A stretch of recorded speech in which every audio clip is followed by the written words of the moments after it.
Good morning, ladies and gentlemen, and welcome to the launching of our Global History Pandemic Project. I am Miss Jennifer Blank, and I will be your guide on this journey. All right, so I made this PowerPoint to kind of walk you through some of what we're going to be doing. We'll be doing video. I'll be doing a weekly project update that will guide you and what you need to do for that week, and I will continue doing our daily check-ins to keep you honest and on track. Okay, so you're going to get the direction that you need and the guidance that you need. But this kind of project is going to require some work on your part in order to manage your time and to get everything done for the project. So let's talk about it. All right, so key topics. So why are we doing this, right? We need to talk about why we're doing this, how it's going to work, and what exactly we're investigating, right? Because it's a pandemic project, but what does that mean? Well, why are we doing this? Okay, so this should come as no surprise to anyone, but we are in the middle of a pandemic. Like, we're experiencing it right now. So it would help to understand it, what it is, what it's done in the past, and get a handle on what it's doing to us. Mistakes have been made, and we need to correct them. And as I'm just going to move my little camera guy right over here. And as I have the meme over here, mistakes have been made, others will be blamed. And I don't know about you, but I've been watching various government officials pass blame from one to another. Well, this was bad, but I didn't do it. This guy did it, or that woman did it, or whatever, and this is, what's happening. Well, ladies and gentlemen, you can't check the power of government and the mistakes of government if you don't understand those mistakes and understand what's going on, right? In order to contribute and to do something positive and to be able to make our future better than our present currently is, we need to understand if we want to contribute and if we actually want to correct these mistakes. So I think that being proactive and in a global history class where we are in the middle of a global pandemic, we'd be remiss if we didn't attempt to study some of this and come up with some ideas. And one of the things that I've always believed is that adults like to poo-poo the suggestions and ideas of teenagers, oh, you're too young, you know nothing. Yeah, that I know. I'm not on that bandwagon. My years of teaching, you guys have taught me that you guys know a lot more than we do in many cases, and you can come up with a lot of pretty great ideas. You just need to be given the opportunity. So here's the opportunity, right? Okay, so how's it going to work? Well, there's going to be 4 phases of this project. Phase 1 is starting this week in just a few minutes, in fact, with some academic skill building video lessons, but we'll get to that in a few minutes. You are going to have individual work. It's not going to be group work.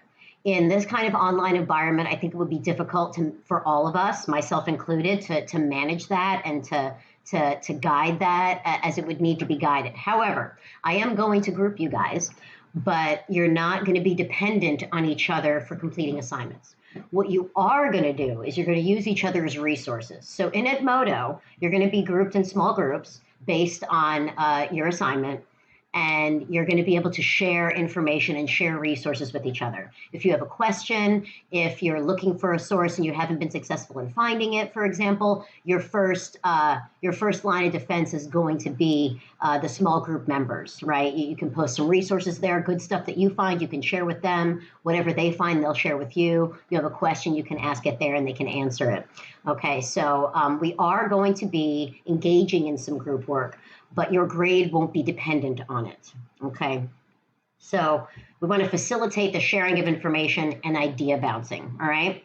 And our ultimate goal is to create a research project that connects to enduring issues, okay? So we're going to revisit those enduring issues from way back in the day. I know it sounds like it was a million years ago, right?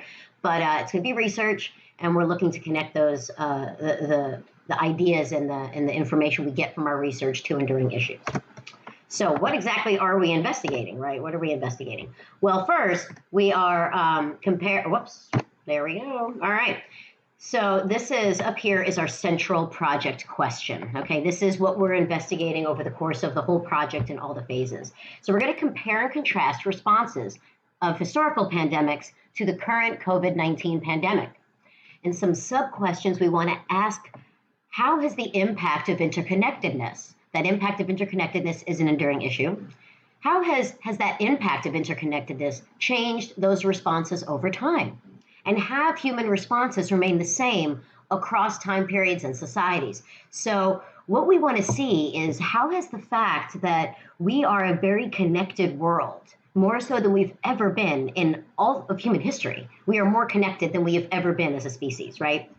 How has that changed our responses, right? Versus if you're looking at a historical pandemic, say the Black Death, what was the world response, or was there a world response, versus looking at now and how the world is responding to COVID? Has that changed over time? And if it has, what were those changes? If it hasn't, what has remained, right? And have these responses remained the same across time periods and societies? So these are interesting questions. When you're looking at a disease of this nature, its national boundaries start to matter a lot less because, as our governor has said, the virus doesn't care about national boundaries, right? It's going to go where it wants to go. It's going to do what it wants to do. And it doesn't care about, I'm American and somebody else is Chinese. Nobody cares about that. So it changes how we have to see ourselves in order to fight it. So we have a list of select historical pandemics, and you will be assigned one of them. And you will research that pandemic and produce a work product. I'll get to that. And then the next phase is going to involve looking at the international response to COVID-19. All right, so first of all, what on earth is a pandemic versus an epidemic, right? You hear epidemic, you hear pandemic. So here we have this I found this graphic online. I thought it was cute, bottom lined it for you, be useful. So an epidemic is an event in which disease is actively spreading, right? Which technically that's what's happening now, but and it does meet the criteria that it's often used to describe a problem that has grown out of control. A lot of people would say it's grown out of control. Now, pandemic changes things because it's talking about the geographic spread, all, okay? Basically, this affects the entire world. So the reason why it's not an epidemic, it's a pandemic, is because it's worldwide at this point. So it's the geographic spread of it is what makes it a pandemic. Hope that's helpful. Many of you may know that already if you're watching the news and looking stuff up about this, but in case you didn't, well, there you go. Okay, hello, machine. There we go. All right, so project phases. So I'm going to talk about each phase briefly, and then I'm going to launch into what you're doing today. All right, today, machine. I don't know why my computer is not cooperating with me. I don't understand what the problem is. All right, so phase one, foundational academic skills. Ladies and gentlemen, we need to develop some essential skills before we can embark on this research project, okay? And I will add additional guidance videos and additional support videos to help you as you go. But the videos for this week are going to set that foundation that are going to allow you to explore these ideas, these research topics that you need to explore. So this is going to be 1 week. Phase one is just this week, right? So Friday will be the end of phase one. But luckily, it's a pretty light week, right? Your assignments are to watch the videos. I have a global history playlist, and I will post the link to that momentarily. And you are going to go to that playlist. You're going to watch those videos. I'm going to daily recommend, okay, watch this video today or watch these 2 videos today. But ultimately, all of the notes will be due on Friday. That will be when they are due, okay? But I'm going to post suggested due dates for all of these things, okay? So you're going to watch the video, take notes on each video, and there will be one discussion question that you will complete at the end of this week, okay? So that's this week, and this is laying down the foundation of the academic skills that you are going to need to complete the project. Phase two, historical pandemics. We're going to take 3 weeks on this. So you're going to have all the time you need to do this research and get these things done. So now is where the real work starts, okay? You're going to have a daily research journal. And what does that mean? I'm going to explain what that is in greater detail as we get closer to next week, but I'm not going to check it daily, but you're going to submit it to me at the end of each week. And each day you're just going to jot down, oh, I did this today for the project. Oh, I did that today for the project. And there are certain benchmarks that I want you to hit, and I'll have a rubric for you, and I'll lay all that out before you're expected to have that done, and that'll come out later this week. You're going to have a one enduring issues discussion question a week. And this is for the total project over the course of all 3 weeks. Okay, so it's not all due in 10 minutes. You're going to have a website review. So you're going to go to certain websites to do research, and you're going to have to just write a little summary of each website. I'll have a rubric for that assignment as well.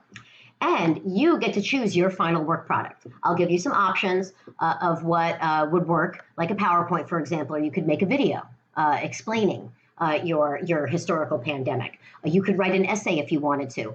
There are options that you will have, but it will be your choice of work product, how you wish to present the information that you've accumulated. So that's phase 2, 3 weeks. All right, phase 3, world response to COVID-19. So again, it's very similar. It's actually the types of assignments are exactly the same. Instead, it's 2 weeks, right? So we're going to have a daily research journal, enduring issues, discussion questions, website review, and then again, your choice, a final work product. Now, again, I'm going to be posting videos that are going to guide you in this. So don't freak out and think, oh, I have phase 3. I don't know what the heck she's talking about. You don't need to know what the heck I'm talking about yet. We're still on phase 1. It's all good in the hood. We're going to be fine. Okay, so but this is phase 3. We're going to explore the world response. Okay, phase 4, we're actually taking all the research we've done up to this point and we're answering the central product question. All right, and this is going to be in the form of an argumentative essay. So we're doing this for 3 weeks. You've got 3 weeks to do this. And the whole thing, daily research journal is going to transition into like a daily paper journal. And you can write down or identify the problems you're having, the struggles, what you need help with, and that's going to be useful for me and your other teachers to figure out how to help you, right, and to guide you in this process. You are going to have an enduring issues discussion question over the course of the 3 weeks, and at the end, you will have a beautiful argumentative essay. So that is the project. Now, I know what you're thinking, like this is too much and my teacher is crazy, right? And, that's all fine, well and good, but listen, don't complain about your research project because this was my Google. Do you see that? Do you see that ancient, archaic thing that's right there? That's called a card catalog, okay? That was my database. That was my search engine. So I just had to sit there and read and just go through, and it was alphabetized. Okay, so yeah, seriously, all you got to do is type in a couple of words and like a million hits pop up and research project, So listen, be thankful for small favors. You have Google, okay? I was doing this before there was Google, just putting that out there. But also, just to, if we wait until we are ready, we will be waiting for the rest of our lives. I know many of you don't feel ready, but that's okay. Part of doing this project is it's going to teach you how to be ready. Okay, you're going to have your teachers, myself and Miss Oriel and Mr. Acacia. All right, we're going to be here for you. Okay, and you just need to reach out to us and say, I'm stuck on this. I'm struggling with this. One of the major problems is you guys, some of you just kind of go off to the side and you're like, oh, I can't do it, and you just shut down. You have to reach out and ask. We will help you.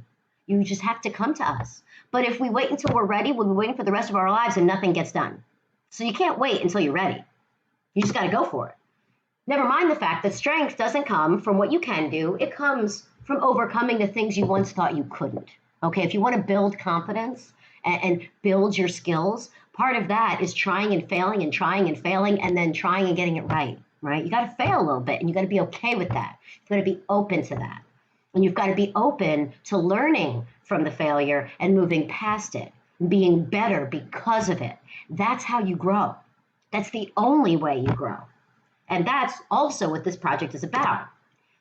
Fear has 2 meanings: forget everything and run, or face everything and rise. Choice is yours. So this comes back to we're like ostriches sticking our heads in the sands and we ignore and pretend it's not there. And then all of a sudden you haven't done a single assignment in 2 weeks and you don't know what you're going to do because you've done this in all your classes. It doesn't have to be like that.